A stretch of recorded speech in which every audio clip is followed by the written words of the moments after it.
Hoje, o nosso Café com Bolos é especial. É uma homenagem aos profissionais da saúde. A gente que tem dedicado há mais de um ano todo o seu tempo, sua energia, arriscado suas vidas para salvar a vida de muita gente. A gente queria ouvir essas pessoas e por isso eu pedi que enviassem cartas, relatos e alguns desses profissionais que estão na linha de frente contra o coronavírus enviaram essas cartas. E esse vai ser o nosso Café com Bolos de hoje. E aí, tem tempo para um cafezinho? Para fazer um bom café, meu bem. No momento, o sofrimento e a tristeza se tornam rotineiros nos semblantes daqueles que nos procuram. Ora acompanhados de desespero, ora de indignação e fúria, e quase sempre de desesperança e desalento. Com os olhos marejados e com a voz embargada, suplicam por ajuda e amparo. Temem por si e pelos seus, se desesperam, gritam, sofrem, se calam. A dor é expressa de tantas formas quanto a imaginação permite. Do lado de cá, com a voz mansa e com um sorriso no olhar, sob a máscara, tentamos acalentar e acolher. Ouvimos, orientamos, desconstruímos mentiras e sempre que possível, permitimos o silêncio. Há muito barulho, muito ruído, muita correria e às vezes o silêncio é terapêutico. A respiração também é terapêutica. Por dentro, o grito de revolta contido, o medo diário, o desejo de lutar por cada vida, por todas as vidas. É algo que eu temo que perdemos um pouco. A dimensão do sofrimento coletivo, às vezes, faz esquecer da imensa dor e da saudade de uma única pessoa que se foi. Um universo inteiro de possibilidades que deixou de existir. E antes do tempo, e passível de prevenção com vacinação, importante que se destaque. O amor de alguém partiu e temos pouco espaço para o luto. Um outro alguém bate à porta, um outro alguém que se foi. Por esses e por nós, não podemos nos permitir o esquecimento. Não podemos jamais escapar de cobrar, hoje e no futuro, os responsáveis por tanto sofrimento evitável. Direta e indiretamente, os que apoiaram o golpe, o desfinanciamento do SUS, a defesa do neoliberalismo voraz, que se alimenta do nosso povo, e a eleição fraudada, geraram o maior colapso sanitário e hospitalar da história do Brasil. É preciso memória. É preciso memória para que tantas lágrimas derramadas e tanto choro contido, tanta voz rouca de esbravejar de indignação e tanta voz emudecida de dor não tenham sido em vão. Não será em vão. Estamos exaustos, mas seguimos lutando hoje e sempre. Eu fico imaginando a dor, cara. Eu, todo dia, acho que todo mundo, né? Todo dia quando chega o anúncio de mortes, dá uma quebra na alma, né? Pô, 3 mil, 4 mil. Acho que ele fala aqui. Imagine quem tá lá. Quem tá vendo um marido chorando, uma esposa chorando, uma mãe chorando, um filho chorando. E é mais uma. Acho que esse é o sentimento doloroso, né? De não poder ser só mais uma, de não poder ser só mais um número, mas de ao mesmo tempo essa situação exaustiva de que tem 3 outros ali na espera. Tem outras famílias para você falar, para você explicar, para você consolar. 3 mil, 4 mil mortos por dia. A carnificina, né? Acho que ele fala aqui um universo, né? Um universo inteiro de possibilidades que deixou de existir. É isso, na vida, né? Qual é a rotina na pandemia quando se tem que sair de casa para trabalhar no hospital?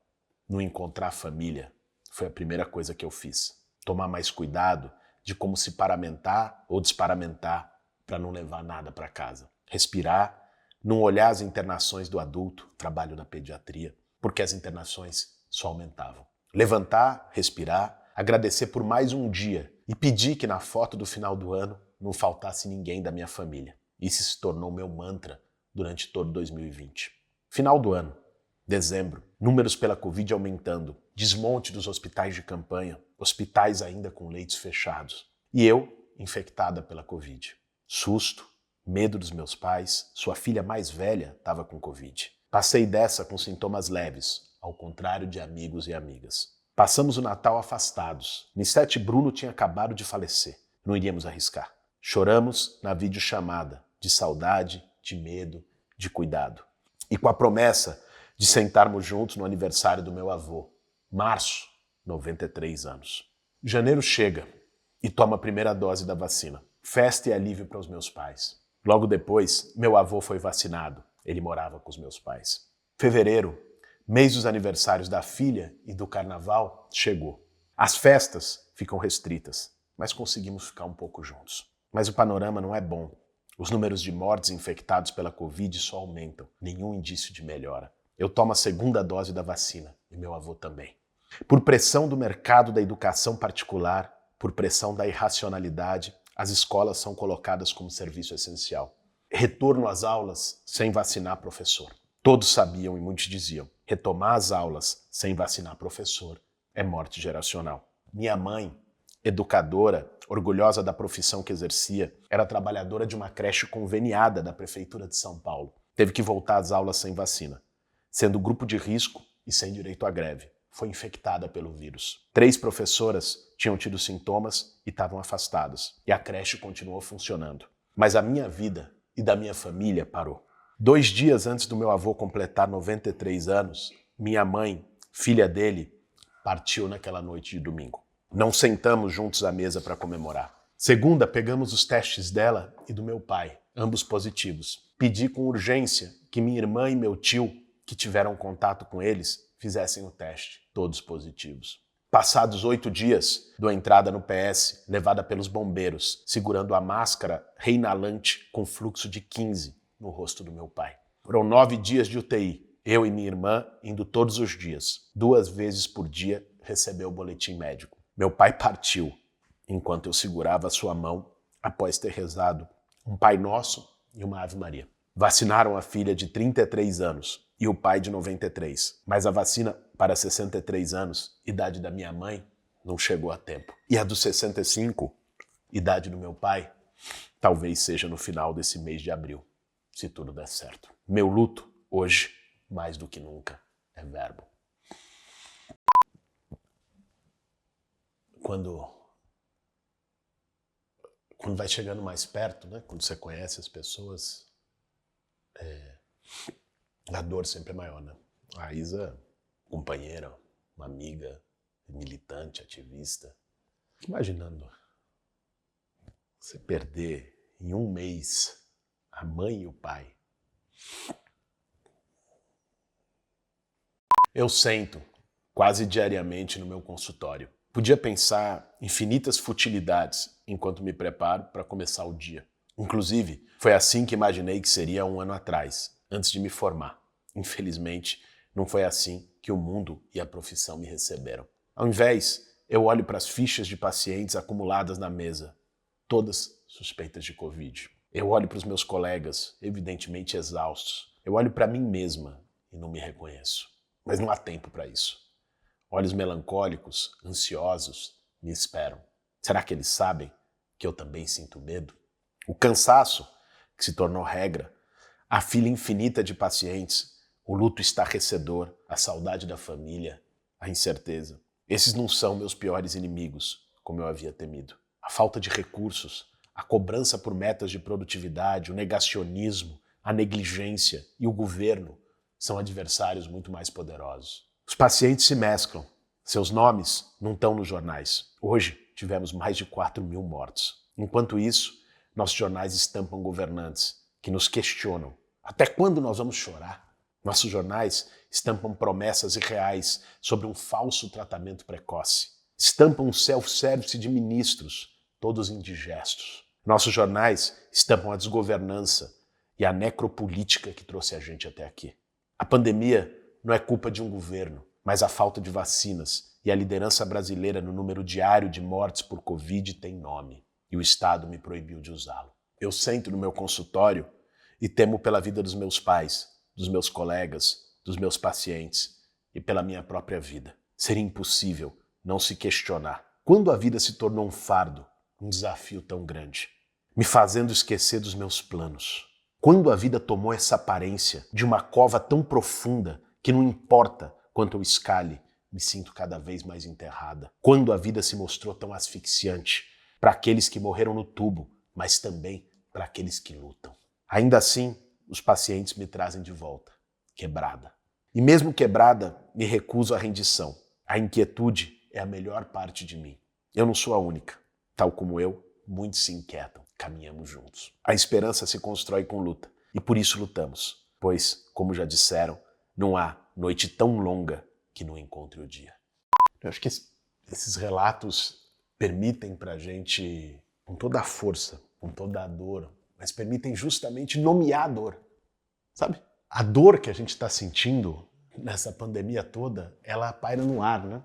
Ela é asfixiante, ela é destrutiva e a gente vai se movendo, é como se fosse uma areia movediça, é como se fosse um atoleiro que a gente não consegue sair.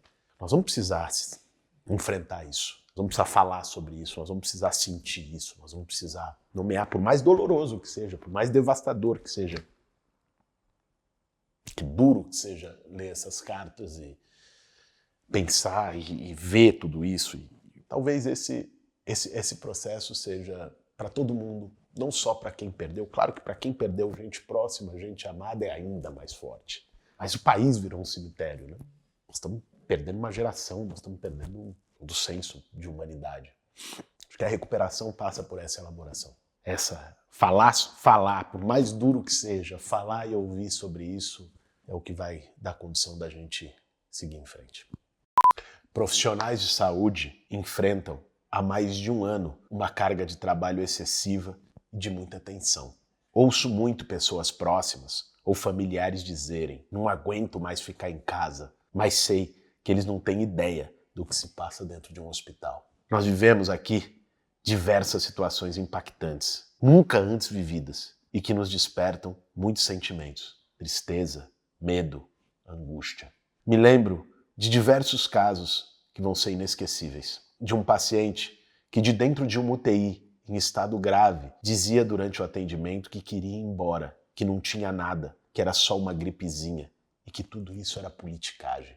Como entender uma situação dessa? Outro caso de uma senhora que faleceu e seus filhos em estado de choque não aceitavam a morte da mãe e gritavam que ela tinha sido morta, que não tinha Covid, que isso era uma invenção, que a Covid não matava, que se a mãe tinha, eles todos também tinham. Que era só, de novo, uma gripezinha. Entendo a angústia dessa família e de tantas outras, mas é muito difícil lidar com o negacionismo. Essa família, mesmo perante a morte da mãe, não acreditava na doença, na existência da gravidade da pandemia. Acompanhei os familiares de muitos pacientes. Quanto sofrimento, quanta angústia ali presentes. As famílias relatavam um sofrimento enorme na espera da hora de receber o boletim médico de seus entes queridos internados, de não poderem fazer nada por eles nesse momento da internação. Sentimento de impotência. Lembro-me de uma família de um paciente médico, o quanto sofreram por perceber que seu familiar sabia o que podia acontecer com ele, de seus receios, seus medos. De um familiar de uma esposa grávida, internada, que chorava todos os dias para que salvassem as duas, mãe e filha, de todo o seu sofrimento ao acompanhar a batalha da sua esposa para sobreviver. Me lembro de pacientes internados, pais, mães, esposas, maridos, que a família trazia para nós que outro familiar havia falecido. E como iriam contar para aquele paciente, quando ele melhorasse, que essa pessoa tinha morrido. Há, dentro do hospital, um medo constante de ser contaminada e de contaminar nossos familiares que nos acompanham todo dia. O que nós estamos vivendo não é normal. Não precisava ser assim e não deveria. É uma tarefa difícil colocar em palavras tantas situações que eu vivi e senti nesse último ano trabalhando diretamente com pacientes com Covid-19 em UTI. A tristeza é muito grande. Nós, que estamos do lado de cá, cuidando das pessoas, estamos exaustos. Não se trata de uma exaustão física apenas, mas principalmente uma exaustão emocional e psicológica. Todos que escolhem trabalhar em saúde, principalmente em unidades de terapia intensiva, como eu trabalho, sabem que a complexidade é grande e é um ambiente muito desafiador, difícil. Mas a Covid potencializou essa tarefa. A gente lida diariamente com pacientes muito graves, que muitas vezes não respondem ao tratamento. Aqui, abro um parênteses. É bom lembrar que a Covid não tem tratamento ainda. O que nós fazemos é dar suporte avançado de vida enquanto a doença está ativa. E tratamos os sintomas e danos que ela causa no corpo humano. Como fisioterapeuta intensivista, tem também aqui um ponto importante. A reabilitação dessas pessoas durante e depois da internação é árdua, pois muitos pacientes saem da UTI sem conseguir mover uma única parte do seu corpo. ou com dificuldade de realizar tarefas da vida diária, como sentar, ficar em pé, andar. Pouca gente imagina que é assim, mas a verdade é que uma internação hospitalar faz perder muitas funções do nosso corpo. E a falta de assistência disponível para realizar essa reabilitação é a realidade para muita gente, pois a demanda é alta e a espera por esse atendimento na rede pública pode ser grande. A gente luta contra um inimigo invisível. Não se vê o sofrimento de quem está num leito de hospital ou em casa doente, torcendo para que seu caso não se agrave, ou de quem está trabalhando num ambiente altamente estressante e triste, com equipamentos de proteção que muitas vezes machucam e que pesam sobre as nossas cabeças pelo uso de tantas horas seguidas. Infelizmente, nós temos a cultura de que profissionais de saúde são heróis ou pessoas divinamente instruídas para cuidar, mas nós não somos. Somos seres humanos comuns, com conhecimento específico e científico, com amor, empatia, compreensão e cuidado. Mas somos pessoas que temos familiares e amigos, que sentimos saudade. Também sentimos medo, também sentimos vontade de voltar à vida anterior, na qual era possível encontrar as pessoas, conversar, abraçar, se divertir, tomar uma cerveja num bar, viajar. A nossa solidão é pujante. Solidão física pela distância que estamos das pessoas queridas para não correr o risco de contaminá-las, e também uma solidão interior por sentir que nadamos contra uma maré que não vai acabar tão cedo. E já faz um ano. O risco de afogamento entre nós é grande e tem muita gente que já se afogou. O cansaço não permitiu que continuassem. Como se não bastasse a sufocante rotina diária ao pano de fundo do Estado brasileiro. Esse lugar que se assemelha a um poço profundo no qual estamos caindo há muito tempo e o fundo não chega. A luz quase já não chega aos nossos olhos porque já descemos muito. Sabemos que não dá para esperar que as pessoas aguentem um ano de pandemia sem auxílio do Estado, que devia garantir o direito à saúde, à moradia e à alimentação das pessoas. Como exigir que as pessoas fiquem em casa se tanta gente não tem casa para morar? Como esperar que as pessoas fiquem em casa sem ter o que comer?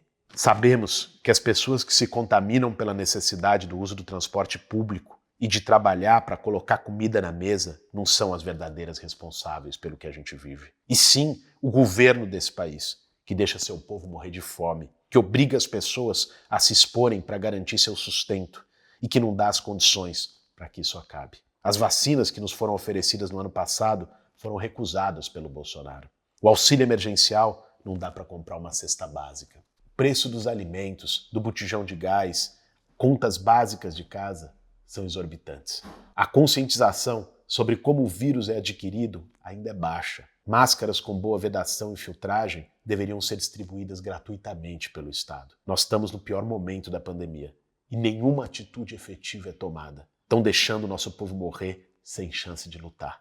E ainda somos uma ameaça mundial, porque o descaso do governo brasileiro dá espaço para a mutação do vírus para variantes ainda piores. A situação que a gente vive hoje é desesperadora. Mas aqui, aproveito o espaço para pedir, apesar disso tudo, precisamos manter a calma, resistir e agir como a gente pode. Não podemos deixar que nos matem assim. Não podemos deixar que a memória dos que morreram seja esquecida. Cada número que a gente vê diariamente representa uma pessoa, alguém que viveu, que deixa saudade na família e amigos, uma vida interrompida pelo descaso do nosso infeliz governo. Precisamos usar nossa tristeza e revolta para exigir mudança agora. Não podemos nos entregar. Não podemos deixar que nos levem. Sobreviver a essa tragédia é necessário para que a gente possa mudar a realidade. Por isso, eu peço, usem máscaras com boa vedação e filtragem. Evitem ao máximo sair de casa nesse momento. Cuidem-se e cuidem das pessoas próximas de vocês. Venceremos o negacionismo, o descaso e a política genocida. Esse foi mais um Café com Bolos. Para fazer um bom café, meu bem.